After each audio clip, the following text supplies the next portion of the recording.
보겠습니다. 마가복음 10장 51절의 말씀입니다.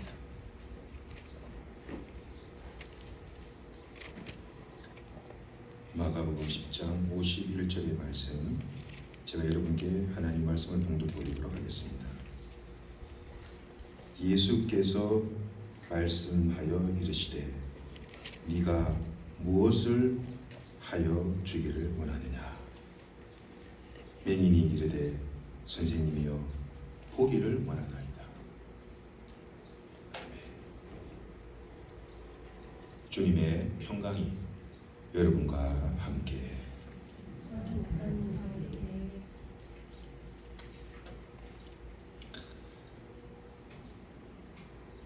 조선시대에 여러분 철종이라는 임금이 계셨죠. 아마 아시는 분은 잘 아실 거라고 믿습니다. 그 철종 강화도령이라고 하죠. 강화도령. 이 헌종 임금이 승하시고 난 후에 그 헌종을 이을 이 후계자를 이렇게 찾았다고 합니다. 그런데 아무리 찾아도 이 왕손의 직계 족속, 왕손의 이 직계손을 찾을 수가 없었다고 해요. 그래서 왕이 돌아가시고 후계자를 세워야 되는데 신하들이 무척 이 곤란한 상황에 빠졌다고 합니다. 그래서 신하들이 찾다 왕손의 직계손은 아니지만은 한 청년을, 한 남자아이를 찾았는데 그 자가 바로 이 철종입니다. 이 철종이 어디 있었냐? 저 강화도에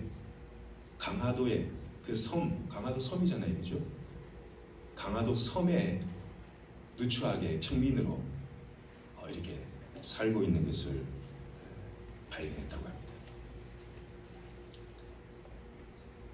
그러니 평민으로 그렇게 살아났으니 뭐 그 말이나 행실이나 뭐 어떻겠습니까? 안 봐도 뻔하죠. 그 신하들은 급히 이 철종 임금이 될 이 젊은 이 청년을 궁궐로 모셔다가 성대하게 또 즉위식도 하고 또 이렇게 왕으로 삼았습니다. 그런데 이 평민으로 오랜 세월을 살다가 갑자기 이 왕이 되니까 문제가 많잖아요. 뭐 교육이라도 제대로 받았겠습니까? 그 외딴 곳에서 자기들과 비슷한 무리들과 함께 오랫동안 세월을 보내다 보니까 그의 말과 그의 행실과 모든 면에서 모자란 게 한두 가지가 아니었어요. 그래서 이 신하들이 모여서 의논을 했어요. 우리가 이 철종 임금을 모시고 왔는데 이 분을 어떻게 해야 될 것인가? 그래서 신하들이 결론을 내리기를 교육을 시킵시다. 그래서 왕이 되기 위해 필요한 모든 것들을 말이죠. 하나씩 신하들 옆에서 이렇게 하나씩 가르치기 시작했다고 합니다. 그리고 시간이 이렇게 흐르자 그 역대 어느 왕과도 참 달바가 없는 그런 풍모와 식경과 그런 인격을 갖춘 그런 왕으로, 한 나라의 왕으로 이렇게 자꾸 이렇게 서서히 변화되었다고 합니다. 그가 바로 철종 강화도령입니다. 한낱 평민에서 한 나라의 왕으로, 임금으로 신분이 바뀌어버린 이 철종. 예수님께서도 우리 죄인인 우리를 예수 그리스도의 그 보혈로 예수님의 십자가 사건을 통해서 하나님 자녀 삼아 주시고 이 다음에 하늘나라의 유업을 이렇게 얻게 하신 하나님, 그 하나님이 오늘 말씀을 통해서 여러분 옆에 앉아 계셔서 또 부족한 종에게도 함께 귀한 말씀을 허락하실 줄 믿습니다. 베드로 전서 4장 9절에 보면은 이런 말씀이 있죠. 그러나 너희는 택하신 족속이요 택하신 족속이라는 거예요. 왕 같은 제사장이라. 왕 같은 제사장이라는 거예요. 하나님 나라의 거룩한 백성들이다. 하나님의 것, 하나님의 소유가 된 백성들이다. 우리는 하나님의 택하신 족속이고 왕 같은 거룩한 제사장으로 하나님의 소유다. 내 것이 아니라 하나님의 소유된 백성이다. 51절에 주님께서 바디메오에게 이렇게 묻습니다. 네가 무엇을 해주기를 원하느냐? 이 질문에 이 맹인 거지 바디메오는 한순간의 지체함도 없이 보기를 원합니다. 좀 보고 싶습니다. 여기는 많은 그동안의 한, 그동안의 서름, 그동안의 그 마음 고생을 그대로 보고 싶습니다.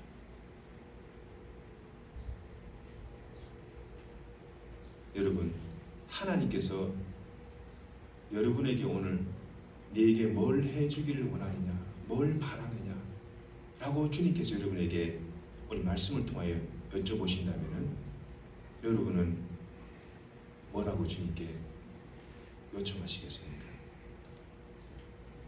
이 바디메오라는 사람이 태어나면서부터 정확히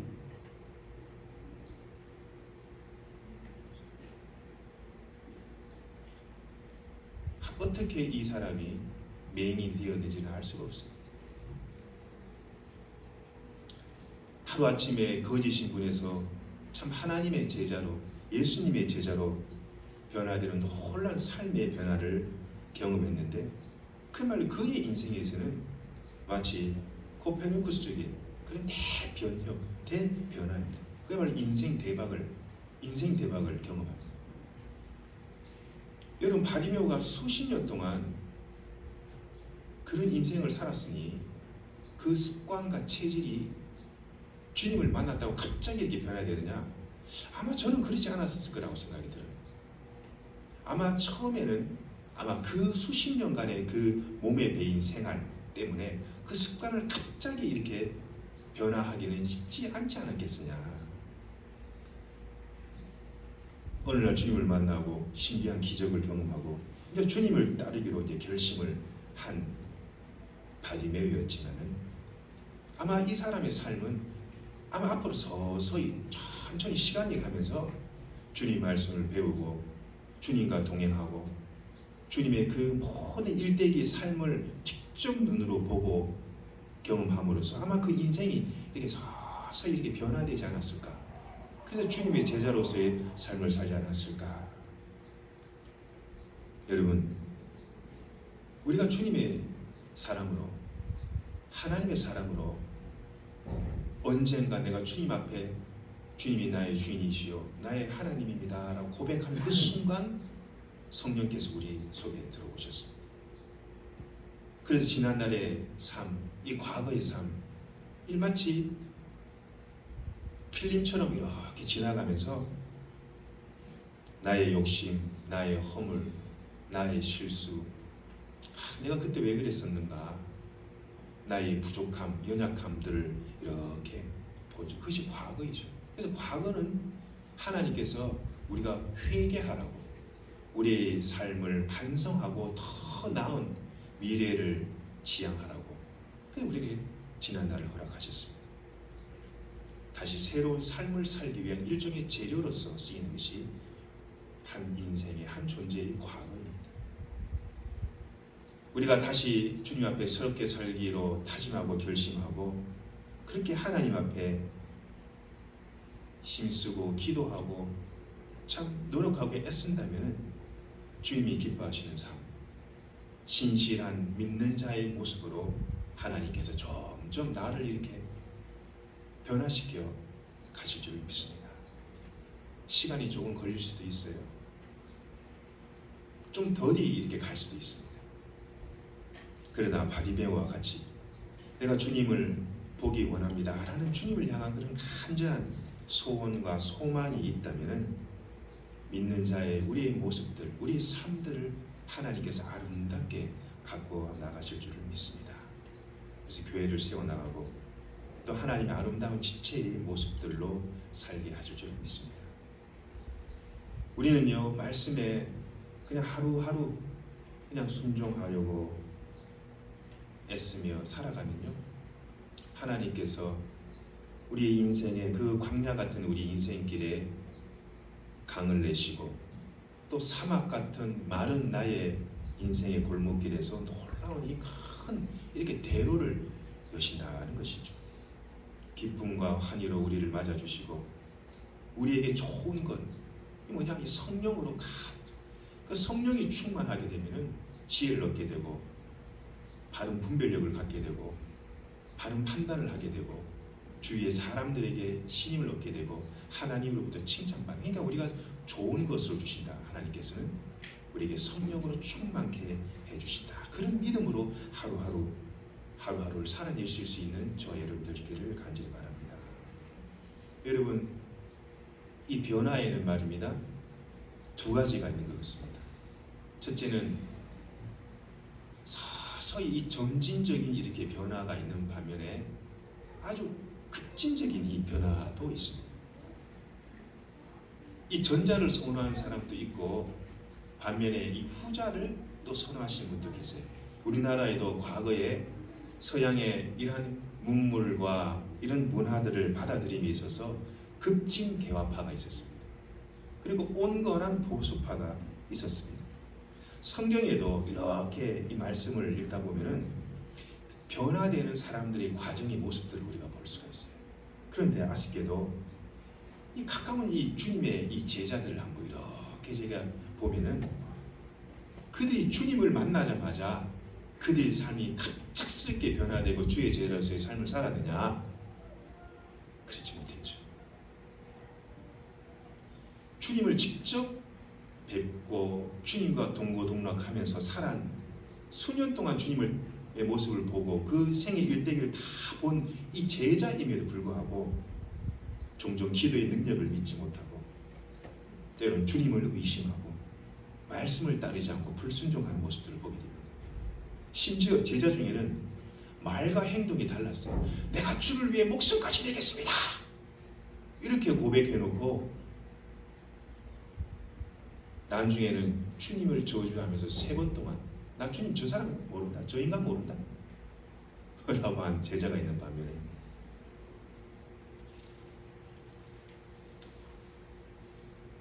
은 30에 주님을 팔아넘긴 자도 있습니다. 참 아이러니하죠. 이들이 다 주님의 제자들이었습니다. 주님과 함께 했던 제자들이었습니다. 주님을 바로 코앞에 두고 수년 동안 먹고 자며 한 입을 덮고 산 자였지만은 수년 동안의 삶은 전혀 변화가 없었습니다. 뭔가 변화가 보이지 않습니다. 오히려 이들의 변화는 주님이 살았을 때가 아닌 주님이 없었을 때, 주님이 돌아가셨을 때 변화가 찾아옵니다. 주님이 십자가에 죽으시고 죽은 지 3일 만에 부활하신 후에 그들에게 다시 나타나셔서 그들에게 다시 보이시면서 그들의 신앙이 점진적이며 급격한 변화가 찾아옵니다. 그들의 그 삶과 이 가치관의 완전한 지각 변동이 이렇게 일어나죠. 결국 요한을 제외한 나머지 제자들은 다 주님을 위해서 순교합니다. 끓는 기름에 들어가서 또는 십자가에 거꾸로 매달려서 목이 날아가고 온몸의 사지가 다 찢겨나가고 다 주님의 제자들은요 온전하게 죽은 자연사한 사람이 없었습니다. 다 그렇게 주를 위해 순교를 했습니다. 주의 사도 바울을 한번 보십시다. 오늘날로 따지면 그는 초엘리트 집단의 사람이었습니다. 공부한 자였습니다. 박학다식한 사람이었습니다. 좋은 집안에서 태어났습니다. 교육받고 소위 오늘날로 따지면 미국 시민권을 가진 자였습니다. 그러나 주님을 믿는데 가장 믿는 사람을 핍박하는데 가장 최선봉에 선 사람이 그였습니다. 그러나 그가 다메섹 도상에서 다메섹으로 가는 그 길에서 부활하신 주님을 만나게 돼요. 사울아, 사울아, 네가 어찌하여 나를 그토록 핍박하느냐. 부활하신 주님을 만나니 사도 바울은요, 그 자리에서 꼬꾸라져요. 그에게 급작스러운 변화, 급작스러운 회개가 찾아오죠. 그거는 아라비아로 내려가서 3년 동안, 그 아라비아에 3년 동안 거기서 홀로 깊은 수련과 말씀 묵상의 시간들을 갖게 되죠. 그리고 그동안 자기가 자기 속에 있었던 모든 찌꺼기들, 때들, 그걸 다 벗겨내는 그런 작업들을 수년 동안 홀로 합니다. 주님의 사도로 거듭나기 위한 혹독한 훈련의 과정을 사도 바울은 거쳐요. 그동안 그가 그토록 섬겼던 것, 그가 그토록 열심히 특심이라고 익혔던 모든 율법과 율례와 말씀들이 그리스도를 알기 위한 것이 아니라면 다 쓰레기다, 다 배설물이다, 다 똥으로 여겼습니다. 그동안 그리스도인, 자기들이 생각할 때 이 죄인이라고 하는 이 그리스도인을 잡아오게 가두는데 제일 앞장섰던 사도 바울이었지만 어떻게 고백합니까? 내가 죄인 중에 괴수다. 내가 죄인 중에 우두머리다. 죄인의 우두머리다. 내가 좀 배우고 내가 좀 잘난 사람인 줄 알았더만 내가 사도들 중에 지극히 작은 사람 중에 한 사람이었구나. 사도들이 깨닫게 되는 거예요. 이 사람이 깊은 깨달음을 갖게 되면 자꾸 이렇게 허물이 벗겨지고 자기의 죄가 보이고 또 하나님 앞에 겸손과 낮아짐을 갖게 되는 것이 이 믿는 자의 정상적인 모습입니다. 그가 만난 그 부활하신 예수님이 하나님이셨구나. 그의 극적인 회심과 삶의 점진적인 변화가 서서히 그에게 찾아오죠. 그의 생각이 바뀌고 그의 모든 세계관이 바뀌고 그의 신앙관이 바뀌고 그의 생의 가치관이 바뀌고 그의 삶의 최우선순위가 무엇인지 사람이 이렇게 자꾸 이렇게 변화된다는 거예요. 그래서 내가 살아도 주를 위해 살고 내가 죽어도 주를 위해 죽나니 내가 사나 죽으나 내가 주님의 것이다. 이런 고백을 하잖아요. 이 고백이 저와 여러분의 고백이 될 수 있기를 주님의 이름으로 간절히 축원드립니다. 하나님께서 사도 바울을 그리스도의 종으로 이렇게 변화시키는 것은 바로 3일 만에 부활하신 예수 그리스도이십니다. 한 사람의 변화의 요인이 때론 급작스럽게 찾아오긴 하지만은 그 변화의 과정은 이렇게 살펴보면 점진적이고 시간을 둔 그런 서서히 변화하는 과정을 겪게 되는 것을 알 수 있습니다.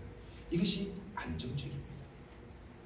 우리가 공간복음의 예수님의 이 기사, 이 기적들을 보면은 어떤 사람이 중풍병자나 나병병자나 귀신 들린 자나 어떠한 병과 어떠한 치유함과 회복으로 몸의 변화를 받은 사람들의 그 이후의 삶이 어떻게 되었다 라고는 얘기 나오잖아요. 여러분, 그 이후의 삶이 어떻게 되었다 라고 나오는 그 기사들은 좀처럼 우리가 찾아보기가 힘듭니다. 그냥 우리가 추측합니다. 아마 제 생각으로는 그 중에는 하나님을 신실하게 잘 믿었던 사람도 있었던 반면에 또 그 고침받은 육신으로 세상에 나갔던 사람도 있지 않았을까. 하나님의 그 이적과 병치유함은 엄청나게 많았거든요.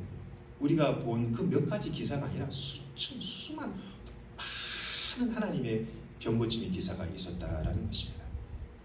옳은 길로 간 사람도 있었던 반면에 또 그렇지 않고 그 고침받은 육신으로 세상에 나가 또 죄를 지은 자도 있지 않았을까.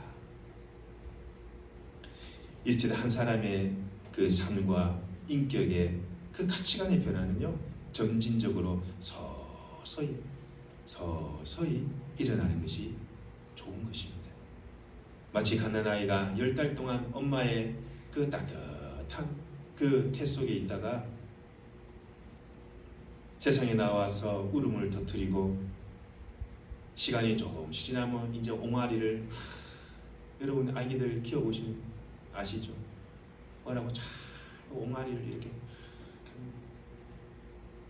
그러다가 이제 자꾸 몸도 이렇게 뒤집고 몸도 막 뒤집으려고 이렇게 용을 쓰고 뭘 갖다 주면 다 감각기관이 입에요. 다 입에다가 신기하니까 다 입에다가 이렇게 뭘 갖다 대려고 그러고 그러다가 이제 일어서려고 막 가다가 이제 일어섰다 넘어졌다 이거를 수천 번 반복을 하다가 이제 일어서게 되면은 이제 조금씩 뛰어다니고 걷게 되고 이런 일련의 그 과정, 이것이 우리 인간의 성장 단계이고 마찬가지로 한 사람의 믿음의 성장과 무르익음도 이런 변화의 과정과 단계를 밟게 된다라는 것입니다. 이거는요, 어떤 누구도 피할 수 없습니다. 반드시 거쳐야 할 과정이요, 순서요, 절차라는 것입니다. 이것이 한 사람의 변화받은 한 인생의 믿음 생활의 긴 여정이라는 것이죠. 여러분, 우리 믿음의 생활은요, 순례의 여정입니다. 믿음 생활을 하면서 이렇게 굴곡도 있죠. 매일 내 믿음이 승승장구하면 좋겠지만은 그렇지 못합니다.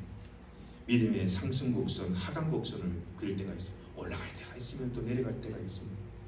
매일 올라간다. 이것도 불안합니다. 반대로 믿음이 매일 하향 곡선만 그린다. 이것 또한 곤란합니다. 우리 믿음은 때론 민물도 왔다가 쓸물도 갔다가 밀려갔다가 또 쓸려 내려갔다가, 이것이 우리 인생일 수 있고 우리 믿음일 수 있고 우리 신앙일 수 있는 것이죠. 이걸 계속 반복하다 보면은 어느 순간 뒤를 이렇게 들여다보면은 내가 인식하지 못한 매끈매끈한 쫙돌이, 거친 돌이 아니라 매끈매끈한, 누구나 만져도 부드러운 돌, 누구나 만져도 쓰이기 합당한 그런 제목으로 하나님께 쓰신다라는 것이죠.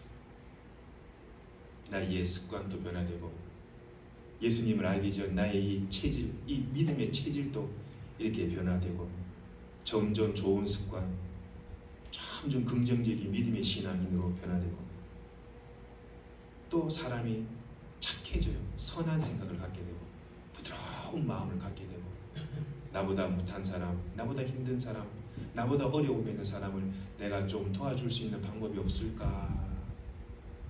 이런 사람으로 서서히 사람도 변화되고, 그래서 어떤 지점, 어떤 한순간에 이 사람의 신앙이 다 무르익는 어떤 포인트가 탁 오게 되면 그야말로 그 사람의 인생이 참 아름다운 신앙이구나. 누구나 본받고 싶은 신앙이구나. 아, 나도 예수님 믿고 저분처럼 살아야지. 예수 믿는다는 것이 참 살만 나는 인생이구나 하는 것을 여러분이 깨닫게 된다는 것입니다. 이런 변화의 흐름들이, 이런 긍정적인 변화의 흐름들이 일어나기를 원하며 착하고 선한 믿음의 솔로 위에 설 수 있는 모든 분들이 다 될 수 있기를 바랍니다. 여러분, 좋은 것을 가득 채우세요. 선한 것을 가득 채우시기 바랍니다. 아름다운 것을 가득 채우시길 바랍니다. 바디메오에게 소원을 묻는 주님의 그 말씀에 주님, 제가 보기를 원합니다. 부도 힘도 권력도 능력도 아닌 내가 주님을 진짜 주님을 보기를 원합니다. 내가 변화되고 싶습니다. 나 육신의 변화뿐만 아니라 내 마음의 변화, 내 인생의 변화, 내 삶의 변화, 내 가치관의 변화, 내 신앙관의 변화, 내 세계관의 변화, 내 삶이 온통 주님의 말씀으로 변화되고 싶습니다. 이것이 내가 주님을 뵙기를 원합니다 하는 그 말씀 가운데 다 녹아 있는 것입니다. 어둠에 갇힌 인생으로 살았습니다. 앞을 보지 못한 인생을 살았습니다. 내 인생 빛을 보고 싶습니다. 빛을 전달하는 사람, 주님의 제자로 살고 싶습니다.